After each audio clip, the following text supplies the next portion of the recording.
নমস্কার, আপনাদের সকলকে স্বাগত জানাই আমার চ্যানেল লয়েটে। আজকে বেঙ্গলি এন্টারপ্রেনিওর অ্যান্ড ইটস হিস্ট্রির সিরিজের দ্বিতীয় এপিসোড হবে। প্রথম এপিসোড ছিল স্যার রাজেন্দ্রনাথ মুখার্জিকে নিয়ে। আজ আলোচনা হবে তার ছেলে স্যার বীরেন মুখার্জির ব্যাপারে। আমরা সকলে টাটা স্টিলের নাম শুনেছি।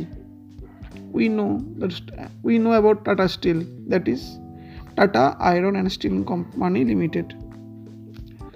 তো এবার আমরা কি ইসকোর নাম নিশ্চয়ই শুনেছি। এবার আমরা কি এটা জানি ইসকোর পিছনে স্যার রাজেন্দ্রনাথ মুখার্জি আর স্যার বীরেন মুখার্জির অনন্য অবদান আছে।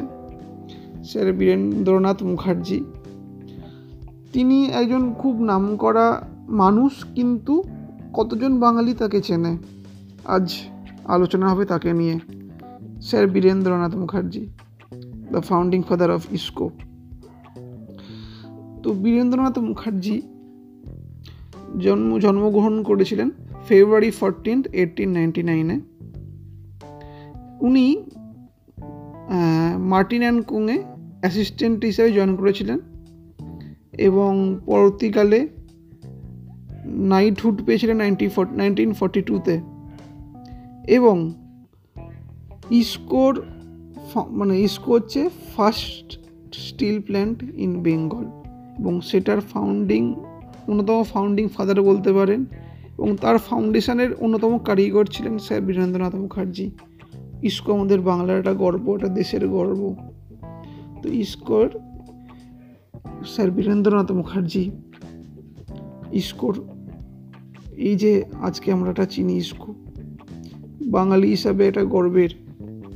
এই ইসকোকে তৈরি করেছিলেন ওনার হাত ধরে। ইসকোটা আজকে এটা মহিরুহে পরিণত হয়েছিল।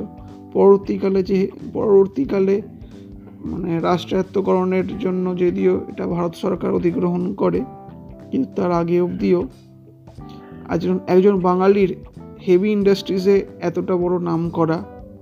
এবং এটাও মানুষের জানা দরকার যে টাটা ছাড়াও এবং অন্যান্য উদ্যোগপতিরা ছাড়াও আরও অনেক এমন উদ্যোগপতি আছে, থাকবে ভবিষ্যতে, এবং আমাদের দরকারও, যাদের সাহায্য ছাড়া সর্বাঙ্গীন ডেভেলপমেন্ট সম্ভব না। আমাদের আরও অনেক বেশি এন্টারপ্রেনিওর দরকার। হেভি ইন্ডাস্ট্রি হোক বা স্মল স্কেল ইন্ডাস্ট্রি হোক বা যাই হোক। এবং বাংলার আজকের আরও বেশি করে দরকার এই সমস্ত মানুষদের, এবং আমি বিশ্বাস করি আমরা তাদের উত্তরসূরি হয়ে এনাদের অনুপ্রেরণাতে আমরা নিজেদের এই কর্মযজ্ঞে সামিল করতে পারবো। বাংলাতে আরও বেশি ইন্ডাস্ট্রি হোক এবং আরও চাকরির সুযোগ তৈরি হোক, এটাই। এবং এই কারণেই আমি বেঙ্গলি এন্টারপ্রেনিওর অ্যান্ড ইটস হিস্ট্রি সিরিজটা তৈরি করেছি। ফার্স্ট এপিসোডটা ওনার বাবাকে নিয়েছিল, যদিও অনেক কম কথা হলো আর কি। আসলে ওনাকে নিয়ে যত বলা যায় তত কম পড়ে যায়। উনি 1940-41-এ শেরিফ অফ কলকাতা হিসেবে নির্বাচিত হন। যদিও যেটা আমরা বলছিলাম যে 1972-তে বা ইন্দিরা গান্ধী যবে থেকে রাষ্ট্রায়ত্তকরণ করেন, তারপর থেকে অনেক ইন্ডাস্ট্রি এরকম চলে যায় ভারত সরকারের অধীনে। সেটা নিয়ে হয়তো ওনার আক্ষেপও ছিল, এবং ওনাকে উইদাউট অ্যাডিকুয়েট কম্পেনসেশন ওনার ওই ইসকোটা অধিগ্রহণ করা হয়, ভারত সরকার পুরোপুরি ম্যানেজমেন্টটা নিয়ে নেয়। যাই হোক, আমি আশা করব এরপর, এই জন্যেই যেটা আমি আগেও বলেছি, এই জন্যেই এই সিরিজটা করেছি, বেঙ্গলি এন্টারপ্রেনিওর অ্যান্ড ইটস হিস্ট্রি। এই সিরিজটা সেকেন্ড এপিসোডটা স্যার বীরেন্দ্রনাথ মুখার্জিকে নিয়ে হলো, ফার্স্ট এপিসোডটা স্যার রাজেন্দ্রনাথ মুখার্জিকে নিয়ে হলো। এরপরের এপিসোডগুলো হবে এরকম অনেক বিভিন্ন রকমের নাম না জানা বা নাম জানা বা তাদের অজানা কাহিনীগুলোকে নিয়ে, যাদের সম্বন্ধে বাঙালির জানা দরকার। কে বলে বাঙালি বিজনেস করতে পারে না? বাঙালি পারে সব কিছুই, শুধু একটু ইদিশা হয়তো দেখানো দরকার, একটু মোটিভেশন দরকার।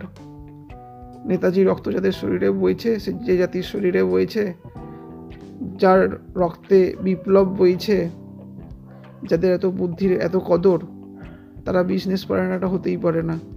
মানুষ এগিয়ে যাবে, বাঙালিও এগিয়ে যাবে।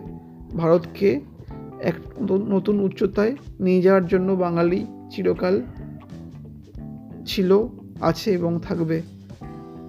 আজকে এটুকু বলেই আজকে এপিসোডটা শেষ করছি, এবং আরেকবার বলতে চাই জাস্ট, এনারা এতটাই নমস্য ব্যক্তি, এদের জন্য এদের নাম বা এদের সম্বন্ধে যতটাই বলা যায় ততটাই কম পড়ে।